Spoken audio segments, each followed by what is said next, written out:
ഓം ശ്രീനാരായണ പരമഗുരുവേ നമഃ.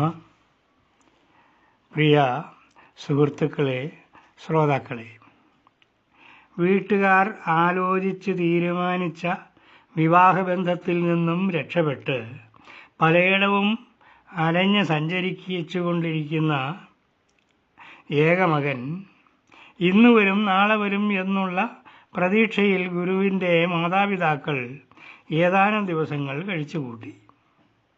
മകൻ എവിടെ ഉണ്ട് എന്ന് അന്വേഷിക്കാനായി ചിലരെ ഒക്കെ പലയിടവും അയച്ചു.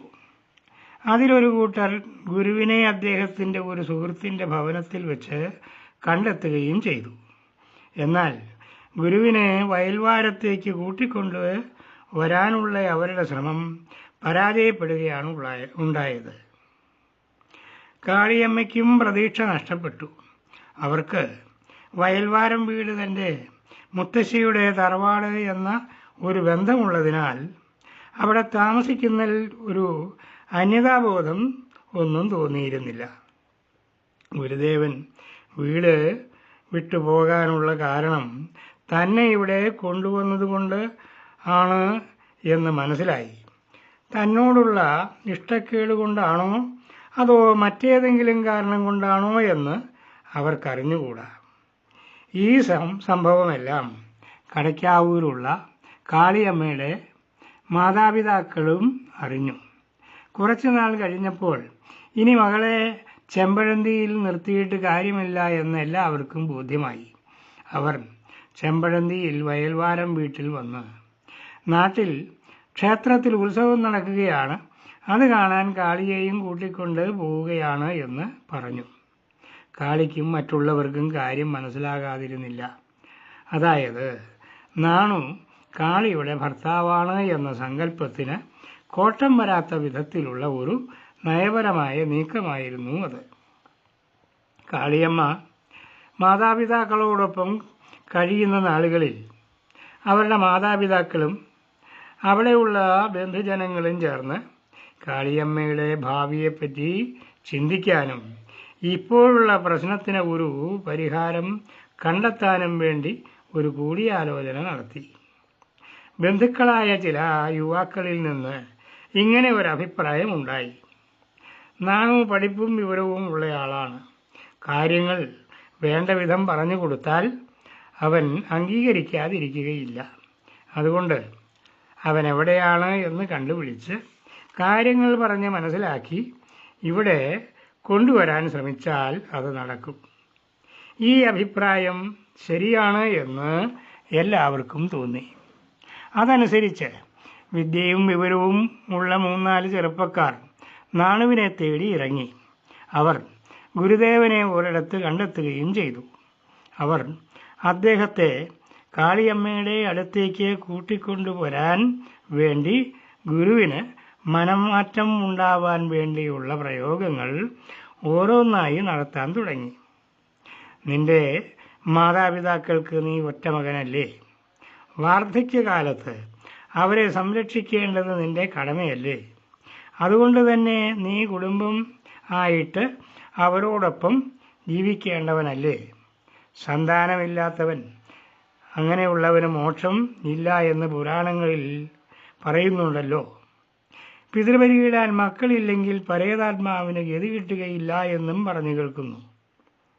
ആത്മീയമായ കാര്യങ്ങൾക്കാണെങ്കിലും കുടുംബജീവിതം നയിക്കാമല്ലോ.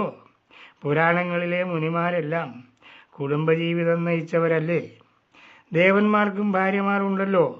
സുന്ദരിയും ഗുണവതിയുമായ ഒരു തരുണി നിന്നെയും കാത്ത് അവിടെ ഇരിക്കുന്നു.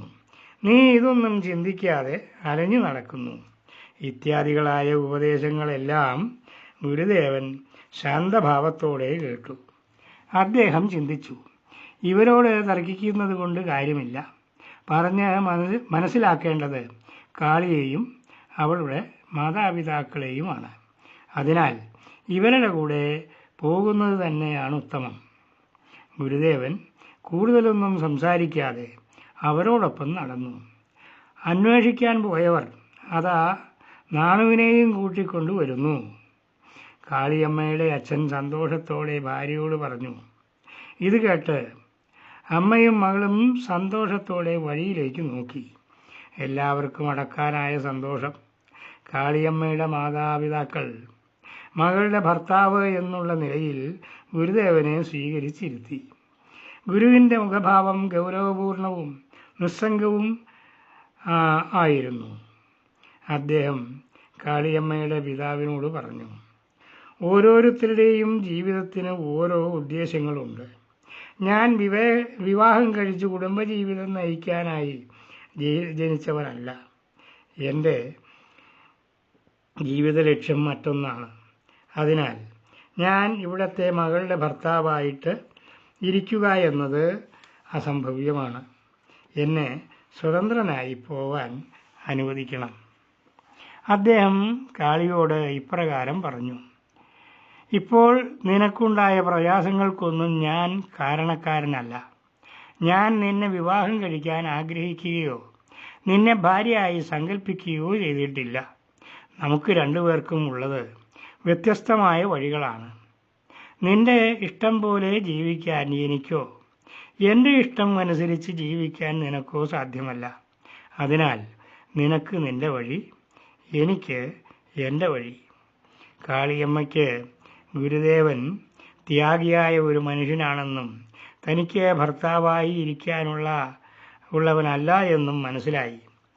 അവർ ഗുരുവിനോട് പറഞ്ഞു, ഞാൻ നിങ്ങളുടെ മാർഗത്തിൽ തടസ്സമാവുകയില്ല എന്ന് പറഞ്ഞ് നിവർത്തയായി. കാളിയമ്മയുടെ പിതാവ് ഗുരുദേവന്റെ മഹത്വവും വലിപ്പവും ഏറെക്കുറെ മനസ്സിലാക്കി.